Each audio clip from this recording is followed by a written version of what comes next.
Without further ado, let's begin. I want to run as the Republican nominee. I'm our nominee. We will be the party of the future. America became a great nation, not because it was flooded with politicians, but because it was flooded with people who understood the value of personal responsibility, hard work, innovation, and that's what will get us on the right track now as well. The summer of 2015, propelled by the presidential primary debates, I decided to go on a journey to explore the State of the Union. Making frequent short excursions from my home in Wisconsin's capital, I spent 6 months crisscrossing the country, meeting dozens of people from all walks of life to ask them their opinions about the major issues of the day. Traveling alone as a one-man film crew was challenging. But once I found a willing interviewee, all I needed to do was turn on my camera and listen. Here is the route I took. What follows are the people I met as I went in search of America.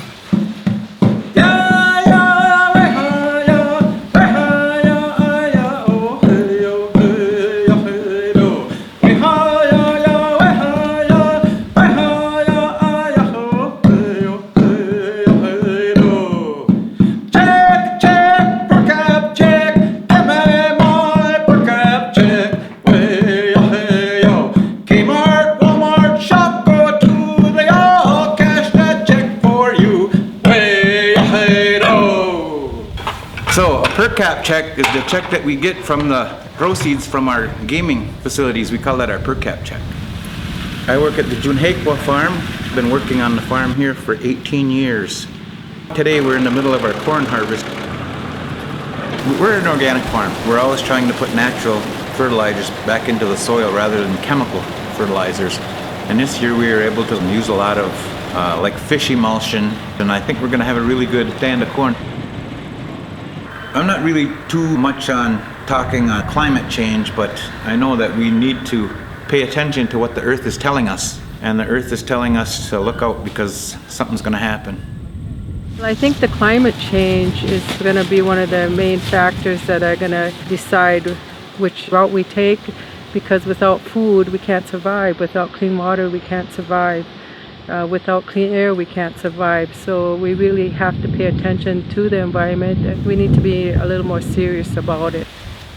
Untitled is a program provided by the Oneota Tribal Nation of Wisconsin. The foundation of our program is the white corn, which is what we're doing today during our harvest and husking bee. And what we're trying to do is be that educational model, concentrating on self-sustainability and sharing and providing to the community. I don't take the approach of, I'm going to change the world, I'm going to fix it, I know better, I've been doing this, blah, blah, blah. I think that's so much crap that you've got to be more of a realistic approach. You've got to be open to talking with all levels and all people and find out what's really going on out there.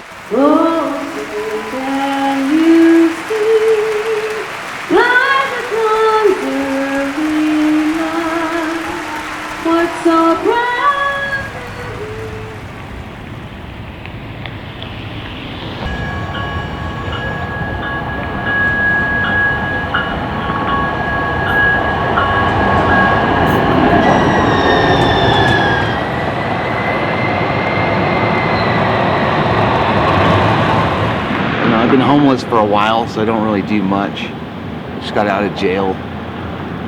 The justice system's a bunch of crap. I mean, you could get arrested for anything. It doesn't matter if you're breaking the law or not. You could be sitting here, somebody doesn't like you, they call the cops on you, you're going to jail. If you don't have no money, man, you don't really get justice. I sat in jail for 7.5 months without even getting a hearing, just because they would rather just, lock me up or throw me in a mental institution and say I'm crazy and this and that, rather than give me a trial. That's crazy, man. I think most Americans understand that our country today faces a series of unprecedented crises. The middle class of this country for the last 40 years has been disappearing. Millions of Americans are working longer hours for low wages. And yet, it seems like a lot of our patriotism has eroded away. I believe in our country, I believe in God, and I think we should have been, as a society, a lot more evolved. I believe that God is going to reprimand us for all the wars and the killing and stuff we do. We lose 90 people a day from gun violence. This has gone on too long, and it's time the entire country stood up against the NRA. I grew up in Wyoming and Montana, and so it's just commonplace for us to have guns. When I was growing up, we never heard of anybody shooting people at a school. And now it's commonplace. And that is wrong. That is totally wrong. And I don't think it's because of people owning guns. It's the way they are thinking and the way they are brought up. Many years ago, I read a book that said if the victims of race relations stopped looking at the world as if it's against them, the actual problem will melt away. Is that true? I don't really know. There are people out there that are racist. There are people out there who will judge me first as a black woman. That's a very sad, sad thing to me. There's a beauty in all of us. Race is like 1 second of what we see. But once you actually sit down and talk to somebody, that should be the first thing that goes. I see it a lot in business. It's huge here in Utah. I'm not going to deal with you or make a business decision with you because you are not Mormon. Okay, that's fine. But guess who burns them the most? Their own people. So my thinking is go off of merit instead of race. God bless America, land that I love. Stand beside her and guide her through the night with the light from above. From the mountains to the prairies to the oceans white with foam. God bless America, my home, sweet home. They built the Great Wall of China. That's 13,000 miles. Here we actually need 1,000 because we have natural barriers. Sweet home. Every veteran that is here in attendance, thank you from the bottom of my heart, and thank you for being here. You know, people wishing to come to the United States, I know that we was built on a nation of open arms, but if you're from another nation and you want to come to the United States, you should come with your legal documentation and get the permission to live here legally. So that way, you know, you can study and become a United States American. I would say that if you're not a full-blooded American Indian, you should be very favorable on immigration. And even the full-blooded American Indians, their ancestors came over the Bering Strait, and you can say they're immigrants. Unless someone is a criminal or a terrorist or something like that, we should welcome them. I think it's nice the U.S. are taking people, unlike some countries, like almost impossible to be their citizen. Definitely here, people will get more opportunities. I think it's better to take on the people who contribute more to society, but I'm not saying some people who is just come here to make money has no contribution. If I just walk in their shoes, I completely understand. Everything has two sides, so from different perspective, I believe there are different answers. My parents are from Nigeria. They moved here about 30 years ago, and they lived in the projects in DC while my mom was a nurse going through school. My dad was a professor, and then he was given a job here. One thing I find interesting, I feel like a lot of people are outraged at the idea of someone coming into this country illegally and possibly having to compete for resources with them. But to those same people, I tell them that that's been the case throughout our entire history. Our fathers, mothers, grandparents, et cetera, have come to this country, maybe not all the time legally, and to arbitrarily deny a certain subset of people when you were given that opportunity or your family members were given that opportunity seems very, very un-American to me.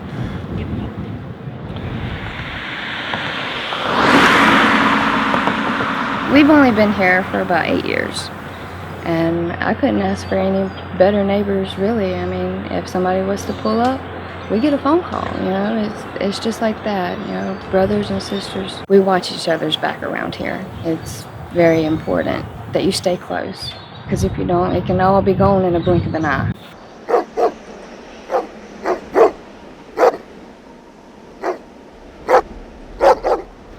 I try to avoid on the politics. Not everybody's the same. Other than I try to express what I believe in, which is my good Lord above. And that is something that we carry very strong around here, which we are very proud Christians. We support everybody, you know, whether if you are black, white, brown, yellow, it doesn't matter. We're still going to take care of our people. Our neighbors are your best friends. You don't know what you got until it's all gone. It's the Confederate flag. That's what our vets had. They support, we support, and we will continue to support. It is not racism. Even the black people that was in the wars, they carried it. It is for the South. That is the Southern flag, and it should be flown high just as much as the American flag should be, which any flag of their state should be flown as high. But it's not a bad flag. I'm not sure why everybody thinks it is, but the world has been so corrupt in itself that everybody is developing their own peoples, their own beliefs.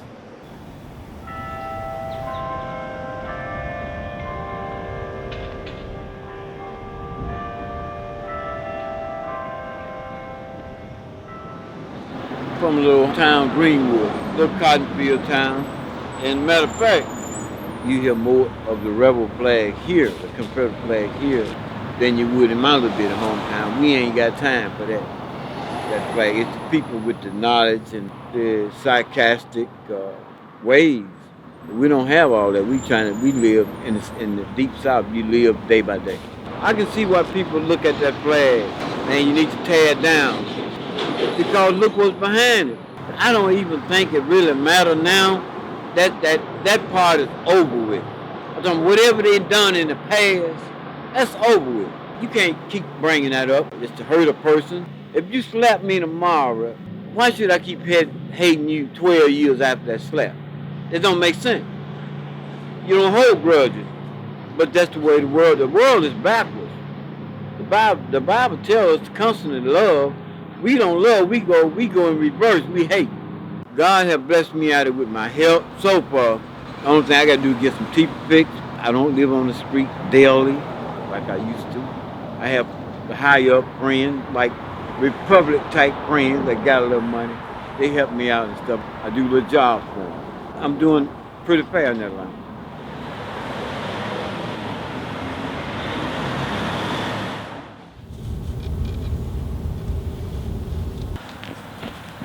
The Iraq War was a harebrained, terrible mistake that I think started a lot of this uproar in the Middle East, and attempts to get a peace settlement seem to be going nowhere.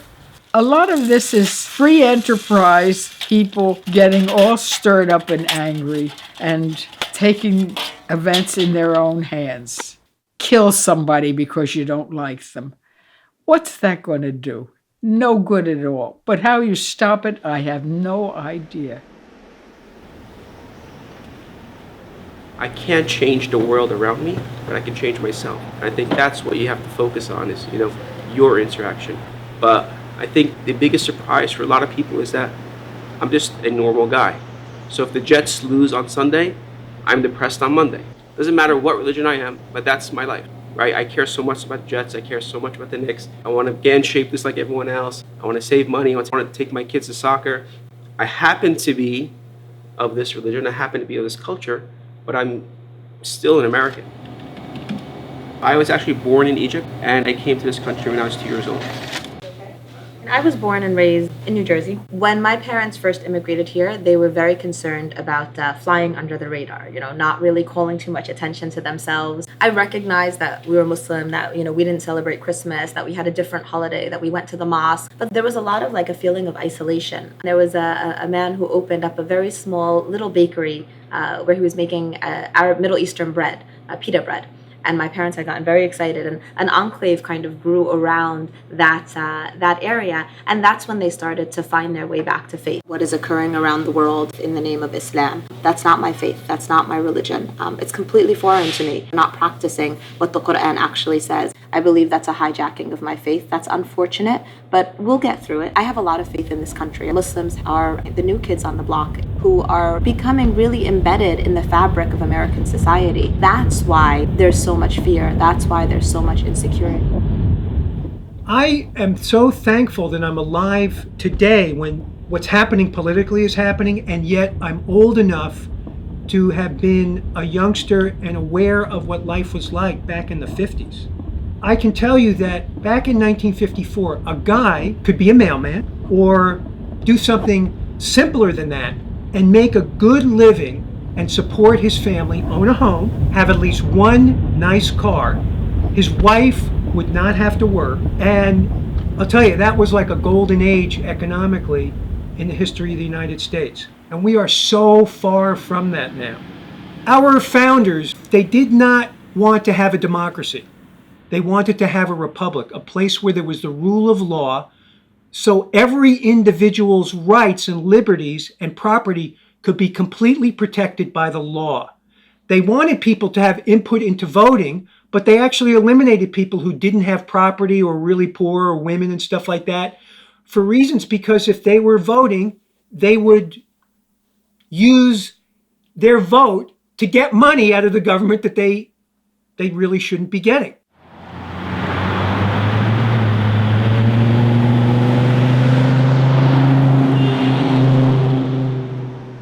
The state of America is pretty terrible right now. The debt keeps rising and we're not taking care of issues. Brown Shoefit, this is Ben. I have my own health insurance. It's darned expensive, but it covers what I need it to cover. Yes, I will be. We open at 9 and I don't take lunch till about noon, so I'll be here all morning. Health insurance is for full-time employees only. Yes, ma'am. And currently I just have 2 part-time employees, so I don't have to worry about health care for my staff. My position on health care is nothing is free, and providing health care for all is a great idea. I don't think it's fiscally. That'll probably work well. The last political election, I was not involved in the caucus at all, mainly because when the opportunity came for me to go to the caucus, I had no clue what any presidential candidate was for or against, because I didn't care. And this year, I have done a little bit more research on the political candidates and have actually come to a candidate that I feel like I would like to caucus for. I don't have to hang on to it, but I need to see it when we get you written version of this.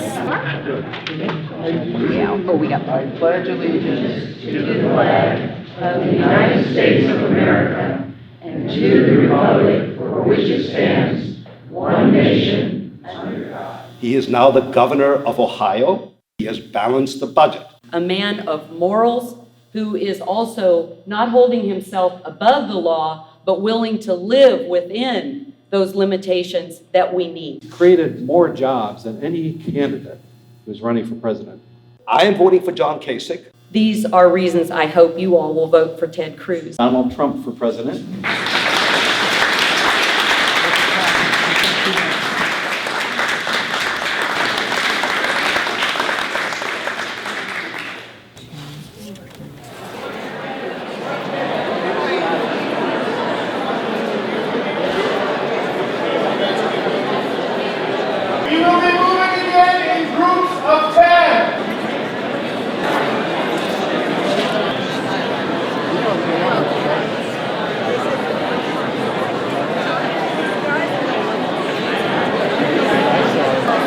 Thank you, everyone. We have our second count.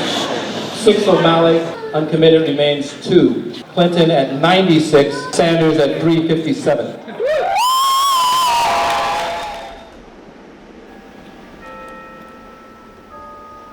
parents moved here from Spain in 1987. They kind of plopped in New Hampshire somehow. It's on the East Coast, so it felt easy, I guess. It kind of started out as a joke between my sister and I, because she said, you know, well, you weren't born in Spain, ha, and she's an older sister, of course. And I said, well, I can be president of the United States of America, so there.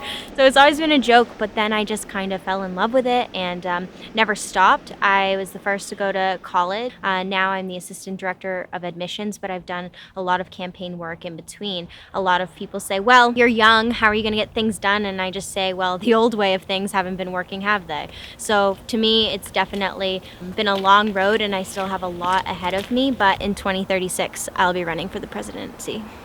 Income inequality to me is a big deal because there are people who come into the country legally and are doing all the right things, and unfortunately they're just not making ends meet. Even people who are born here and they're from here, their entire family, they're still making minimum wage. Here in New Hampshire, we actually do not have a minimum wage. We have the federal minimum wage, which is $7.25. So we do not have our own, and because of that, we are the lowest minimum wage in New England. Luckily, the Affordable Care Act allows you to stay on your parents' plan until you're 26 years old, so I've had the luxury of doing that. However, my sister has not. She's 28, so after 26 she was booted off and can no longer stay on their plan. And unfortunately she works 2 jobs and they both do not have health insurance within that.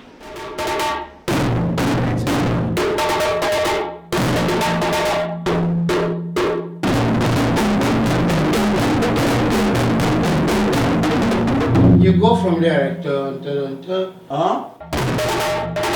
I came from the National Ballet African, Guinea, and I came here for tour with them back in '93. I got myself legalized 4 years after being here. I want to go get my citizenship and to be able to bring my kids. It's fun here, but not easy here. But through my instrument, look how I got all this friendship.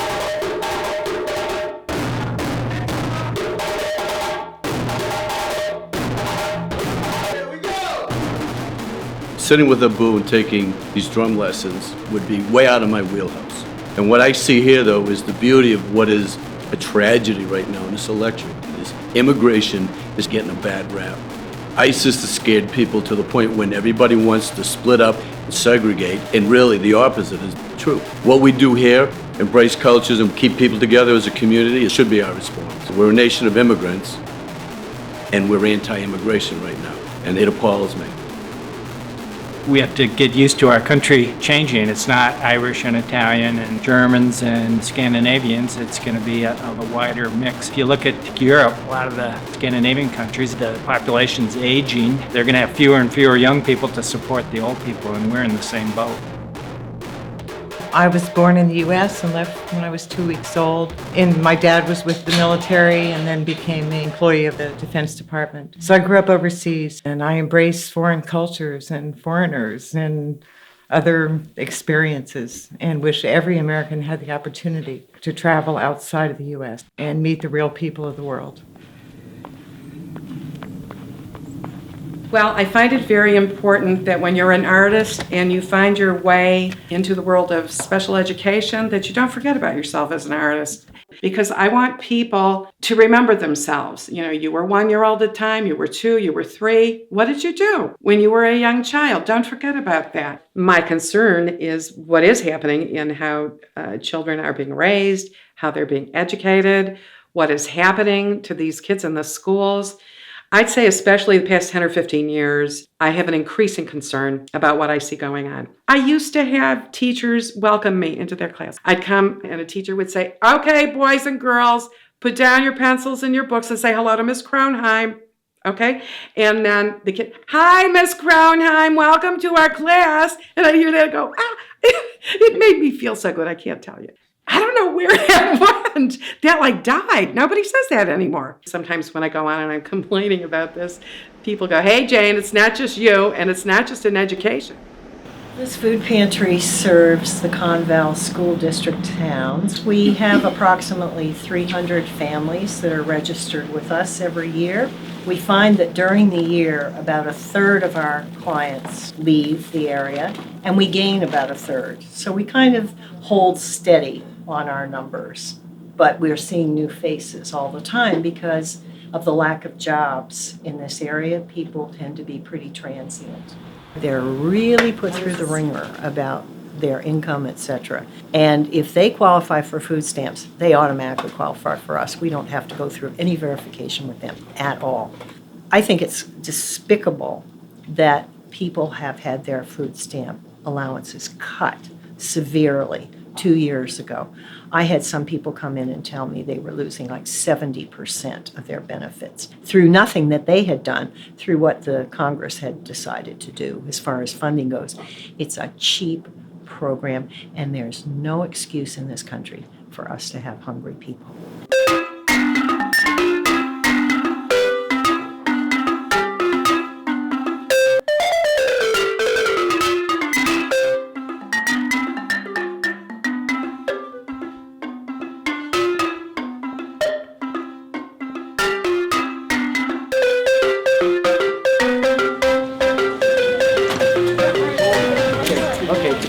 Here's your post-ballot Thank you. ballot. Awesome. Thank you. Here's your ballot on America's future.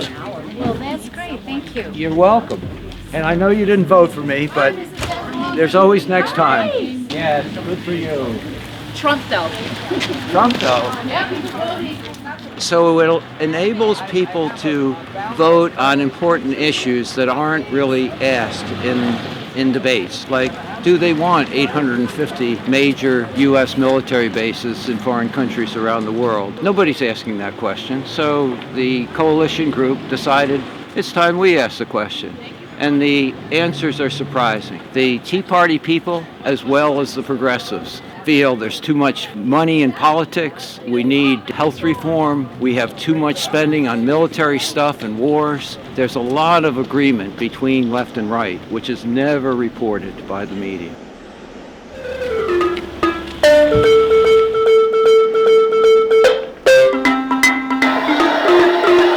Thank you, New Hampshire. And now it's on to Nevada, South Carolina, and beyond.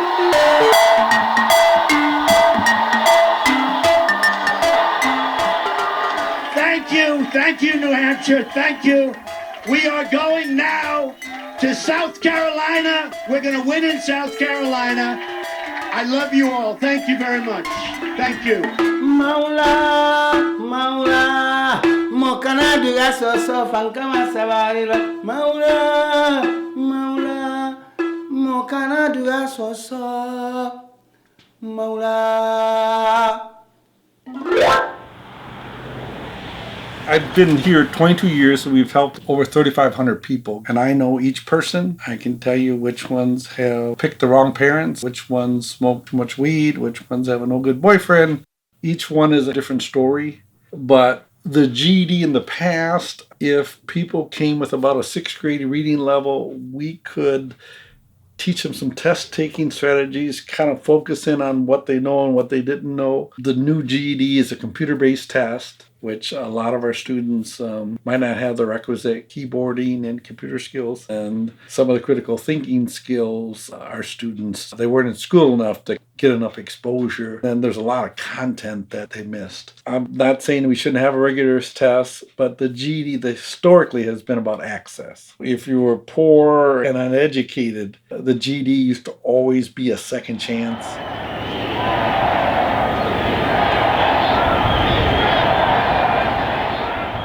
So today is El Día Sin Latinos, a day without Mexicans, and it's not just Mexicans, it's about all our Latinos from all over Central America, South America, all over the world, and whoever wants to support us. So there's 2 laws we're protesting. They're similar to Arizona. One of them is to allow the Madison police and the police in Wisconsin to stop what they consider Mexicans and other Hispanics and believe that they don't have any citizenship or driver's license.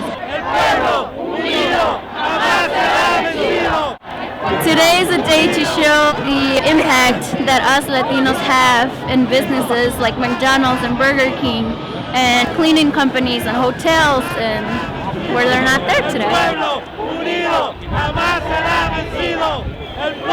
And with the presidential election that's coming up, there's people that have a good heart for it, and then there's people who, despite all the education that they receive and all the money they have, they don't have the proper knowledge of what is going on in our country and in our societies and in our families, especially in the Hispanic community. And it's something that they should do as politicians and as individuals to expand their knowledge and about what's going on and about how people are being affected. I'm always a hopeful person, so the fact that we have two Latinos running for president, coming from states like Texas and Florida, 10 years ago, that would be unthinkable. I never thought it would come from the Republican side either. Probably underlining all this, whether someone can become a citizen or not, or if you're born here, that's always been a given. Now, I think the fear is if we get all these people who are here and they become citizens, they're going to vote, and they're probably not going to vote on the side that discourages immigration. But I think on another level, it's sort of an awareness that Latinos are here. When I came to Madison 20 years ago, if I saw somebody look Latino, I'd go over and hug them because they just weren't here. I never thought in my lifetime that there'd be more Latinos than African Americans here in the state, and that happened last year.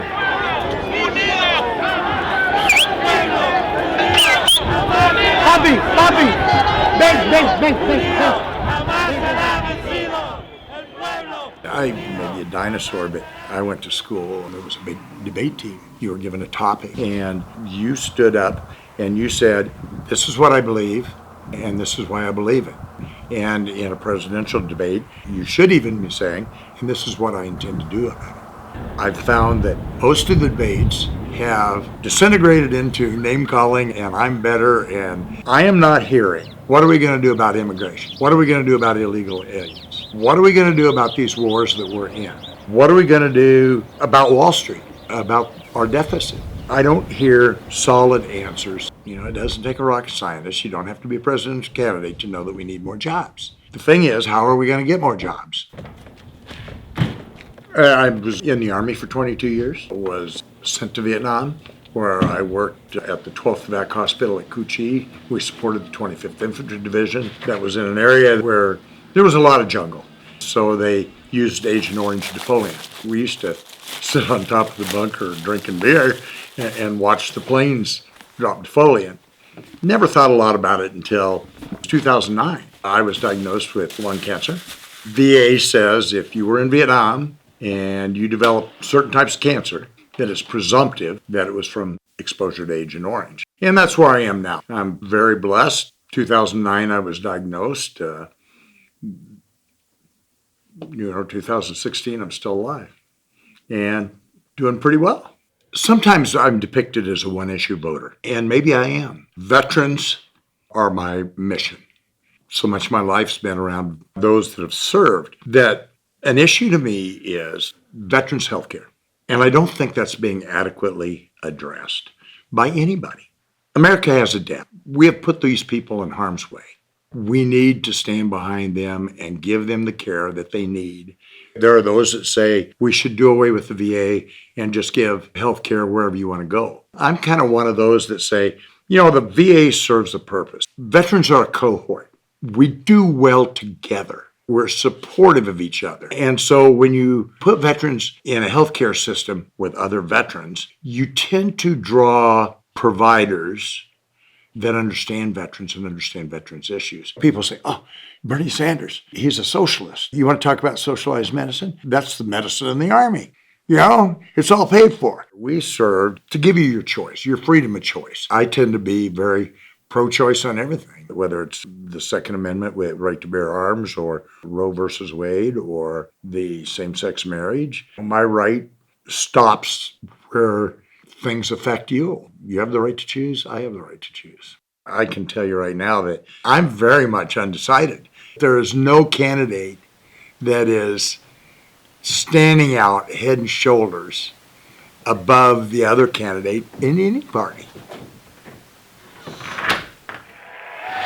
I am looking forward to the opportunity to discuss how we knock down the barriers that stand in the way of people getting ahead and staying ahead. It is just too late for establishment politics and establishment economics. This election, this debate is not about insults. It's not about attacks. It's not about any of the individuals on this stage. This election is about you and your children. It's millions and millions of people are going out to the polls and they're voting. They're voting out of enthusiasm. They're voting out of love.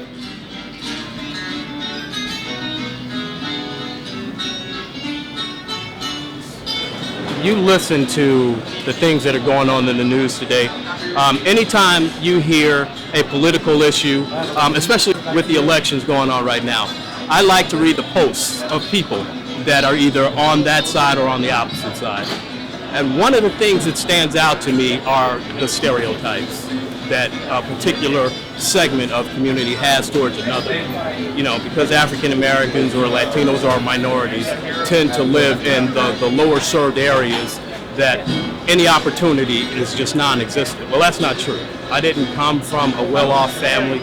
My mom, single parent, teacher, she instilled in us from the very beginning that we were going to achieve certain things. We were going to graduate from high school. We were going to go to college. And this was just a way of life for us. I've always known positive, strong African Americans. That is my entire reality.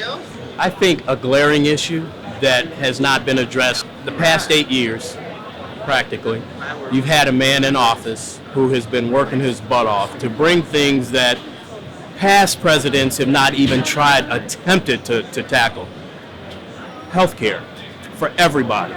That is a huge issue that most presidents think is too big to even deal with. This man went and said, you know what? It's not perfect, but I'm giving you something. And he had to fight for it. I mean, you still have Republicans that are trying to repeal it. It's the very same plan Mitt Romney put together. But because Barack Obama's name is attached to it, nobody wants it. It's a bad thing.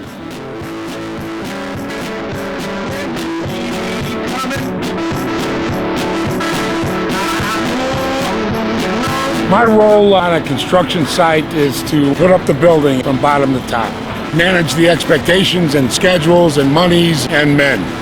So what's happening since the recession is that jobs are being let and they're very tightly wound as far as money's concerned. So it's very difficult to build in this environment because everybody doesn't have a lot of money into it. They're just keeping going, building for big people, and the little guy is getting squeezed as much as possible, I still think.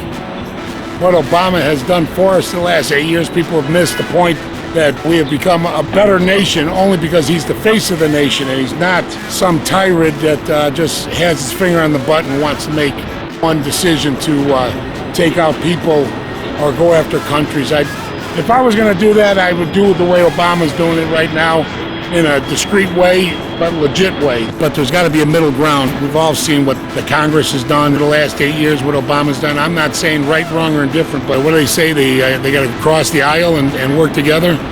I'd like to see that more than anything.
I am completing my second year of grad school, and so I've had student loans since my sophomore year of college, so that's like 5 years of student loans, and so I'm probably gonna have like upwards of $80,000 in debt when I finish.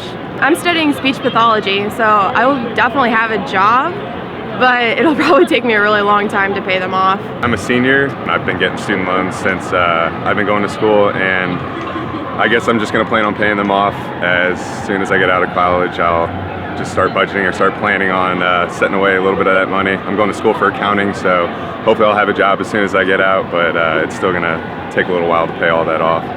So I'm a junior and I'm an English major. Right now I'm actually a waitress too, so I pay for all my college like that. I don't really have a social life. I have to work every day of the week to pay for school. Well, I don't necessarily have an issue, I think, that I'm focused on right now. I still have a lot of reading in to do to the candidates and what issues that I think are most important. But as of right now, I'm just trying to filter through all of the fake things that they're promising. I'm trying to just weed through that right now, and then I'll make my decision for that. I don't know. It feels like everything is so important now. Like, it feels like so many things, like, I don't know how to say it, but it feels like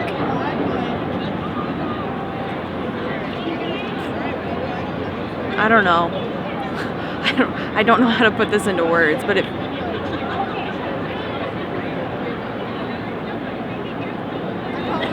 I don't really know what I want to vote for more than I know what I don't want to vote for. I know that I don't want to vote for a racist or a liar, so there's that. And I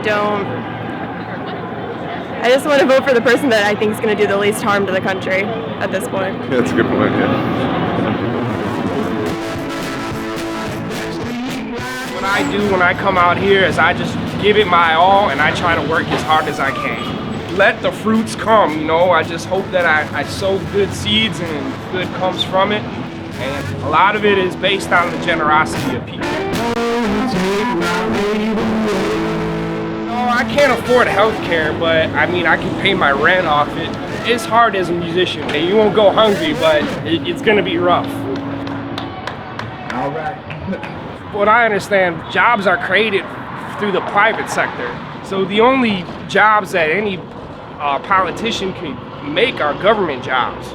It depends on our leadership, but it also depends on just, you know, the average person. If people get on one accord and work together, the sky's the limit of what we can accomplish. But if people remain divided and people are sowing discord, I mean, we're supposed to be patriotic and love our country, and that's supposed to bring us together. But I think people just take it for granted what we have here. So I don't know which, in a nutshell, I don't know where it's headed. I think we could be headed in a good direction, but it could go the other way too.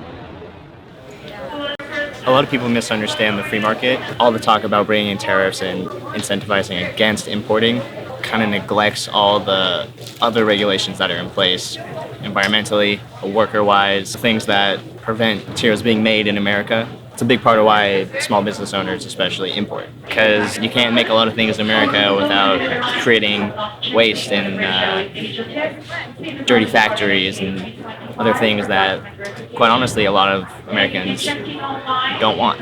The unfortunate reality is that this is another big election after the recession, and a lot of people's problems still haven't been solved. America's in bad shape right now. As far as technology is concerned, the rest of the world is catching up with us. I think that America is pushing a lot of the countries away, you know, just by the way we handling things, and a lot of countries feeling like that, hey, you know, they've been on top for a while. You know, now it's time for us to step in a new leader. And so we see countries like Russia and China, and they're building up their military. They're also building up and they're buying up a lot of property in America. It's like taking a rattle from a child, you know. They're gonna cry, they're gonna fight, they're gonna do whatever they can to get it back. And so that's why I see America. I see them as that spoiled child who had everything and don't want to relinquish any of it. You have other countries coming and saying, hey, we want a part of the pie, and America's like, hey, there's no pie for you. So you have Obama, he's been the president for 8 years. I think a lot of Caucasian Americans view that as the black president. And I think that with Donald Trump's coming in, he's becoming what Obama was to black people, he's becoming that to Caucasian people. It might be unfair to use this analogy. It's kind of like with the Muslim. They go out there and they do certain things because they want to be heard. And I think a lot of these supporters are doing the same thing with Trump. They have a voice, they're having issues with America, they don't know how to resolve it, and Trump seems like the person that can offer the solution. But if not even offer the solution, has enough guts to say that, hey, I can deal with it, and without sugarcoating it. And I think, to be honest with you, I think the best thing about Trump is his outspokenness. Whether you like it or dislike it, he's outspoken, and that truth is coming across in the voters, because he's speaking to their hearts. And I think that's a lot of people have contaminated hearts, and they're seeing things that Donald Trump is saying, and they're agreeing. Here we are in Santa Barbara, yeah, looking for a good time, walking for miles and miles. I'm gonna lose a few pounds. Just walking for miles, yeah. We were on a cruise, wanted to see Santa Barbara, never been here before. Heard from the tourist lady that the Ronald Reagan Center was open and thought this would be a good time with Nancy passing recently and seeing what they had. And was very disappointed that it was closed when we came to see, since we're only here for a few hours. As a career, I work for a small credit union. My quality of life is actually really good right now. My job is secure. I've been working for this company for over 20 years. So in that sense that I like the economy, it seems like gas prices are going down, but I feel like the country needs a change, and I'm not exactly sure which direction we need a change in right now. And the backstabbing, I don't like at all. I think that we need to get away from the race card and just focus on the issues and what's important to Americans.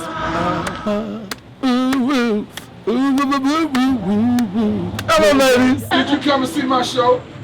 What's your show? Which one? Which one are you on? I perform. Well, there's only one in town right now. Oh, yeah? Well, not yet. Princess? Are you going to be on tonight, right? I'll be on every night. Okay. In the Crooners Lounge. Okay, we'll remember that. Well, most of the time I don't talk about politics with strangers, because you never know who you're talking to and how it might hit them. And there's no need to start a commotion when there is none. I generally talk politics with close friends, family, that kind of thing, because we care about each other and we can respect each other's ideas. I just want to keep things light and nice, because politics is a serious subject. It addresses serious problems, serious things that go on in your life. So we just keep it light. Whoa! That's right. Wow! The human race is in a sad state of mind and place right now. You think you've moved forward, but it just circles back around. I am saddened, appalled, and disappointed with our current political candidates. The issue that speaks to me today is, where is God in our lives? Where is our moral fiber? Where's the right and wrong? There is a right and a wrong. And what we like to say today in response to anything is, oh, whatever. It's not whatever. I think that is the problem with this society, all societies, is that we've lost that connection to God. I think this country is headed for a very dark period. We thought we saw dark. I think it's going to get darker before we see the light. And it's probably, I think you could call it a necessary cleansing. I think it will be economically. It will be socially. It will hit every corner it needs to hit in order to bring us to our knees. When do you change? When there's no place else left to go, unfortunately. We're here tonight with Bikers for Christ. We come down here once a month on a Saturday night to give out the crosses, pray with people. We feed the homeless. We just fellowship with each other. 15 years ago, I wasn't with 15 Bikers for Christ on a Saturday night sharing Jesus. 15 years ago, I was out having a drink. 20 years ago, I was doing drugs. I was with different women. I was doing things that really I wasn't proud of. I just didn't know any better. But I think we are all moving toward hope. What I see is the economy needs to rebound. At my furniture place where I work, we have a profit sharing that after the year goes on, the money is actually, some of the profit sharing is divided to all the employees. For the last 8 years, they've not been a profit at my particular business that was ever to be shared with the employees. The first thing I'm looking for is someone that's going to be smart enough to actually take this country that has been here for so long and actually restore it to greatness again. Now, I think that no matter who gets elected, it's all in the hands of God. I truly believe that us going through this even struggle right now is God's helping us understanding how to get back. There was a time that my parents could actually let me walk outside and I'd be gone for hours and they wouldn't worry about it. We don't live in that type of society anymore. We don't worry about each other anymore. And what I would love to do is I would love to get back to that time and place where America was just a great place.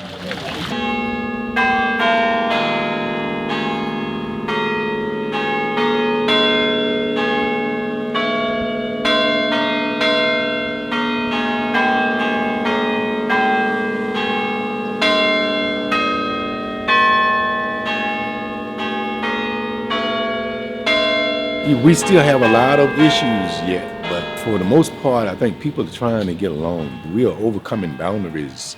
Nobody wants to be poor, nobody wants to be homeless. Everybody wants jobs, everybody wants to feel comfortable in their own home. You know, you incarcerate a lot of people there from marijuana smoking, or selling drugs and nonviolent crimes. So they get a felony when they come back out after they serve their time. And we still treat them like criminals.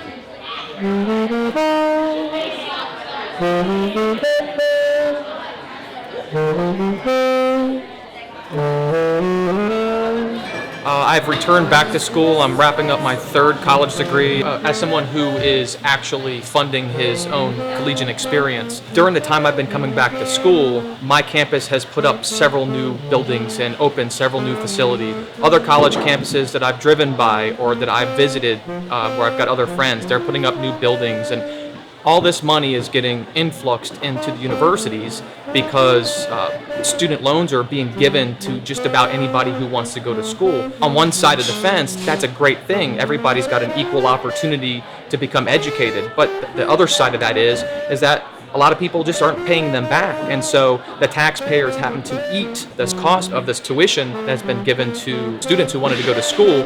The universities have reaped all the income from it, and it's the taxpayers who happen to pay for it. So I do think that there needs to be some stricter guidelines with regards to who gets student loan money, who really needs it, who's going to have the ability to repay it, and how much is actually given out. I do not believe that women should be allowed to kill their babies. We're really getting wrapped up in calling it the right of a woman to her body, and I don't think that they're really thinking about the fact that it's actually the baby's life. I think that it's crazy that you can say that, you know, this small little egg of this endangered species, that needs to be protected, but, you know, your own flesh and blood, a human species, this fetus, this baby, this human baby shouldn't be protected. And it's crazy to me that mothers are in a place where they've dehumanized their own child in order to, and they're killing their own child because they believe that would be a better outcome for their child, but really they think it would be a better outcome for themselves. And I think that it just pains me how selfish that decision is, that they're gonna kill their baby because of it.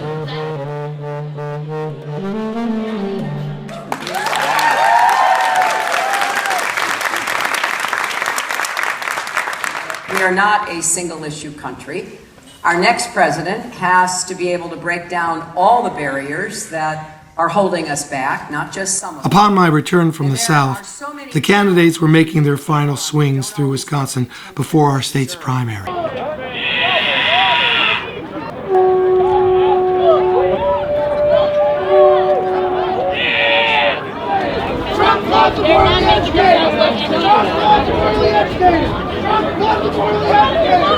I feel so badly. Outside we have 5,000 people.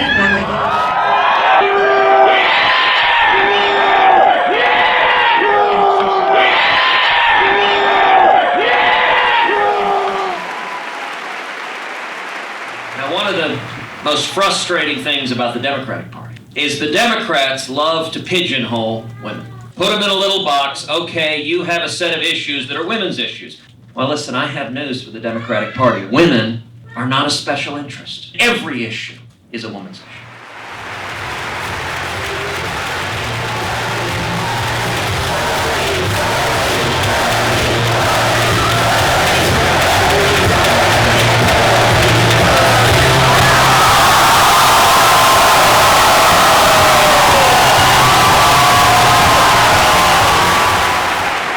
Here's where we are. We have an opportunity to make American history and to transform our country.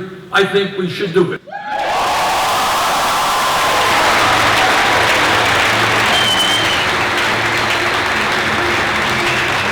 But you know, a lot of our young people don't understand how we pick a president. They don't understand a lot about the history of our government. And when we go to a convention, not only will they think about who's going to win in November, but they're going to think about who could actually be president at a critical time in our nation's history, not only domestically, but internationally.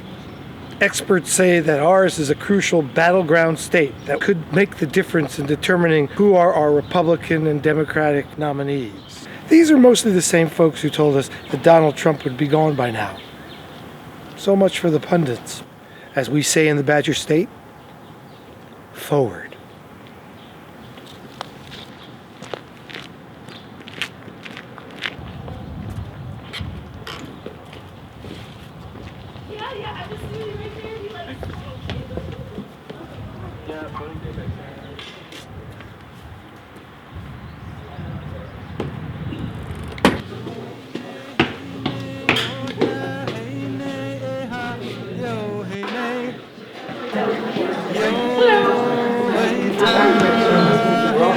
Ready? What's that? It's in this box here. It's a special box. That's where they're going to keep all the votes. Ready? They can count them. They count them later today. After when the voting closes. I think maybe 8. Hey me, yota, hey me, eha, yo, hey ne, yo, waita, hey ne. Hey me, yota, hey me, eha, yo, hey ne, yo, waita, hey ne.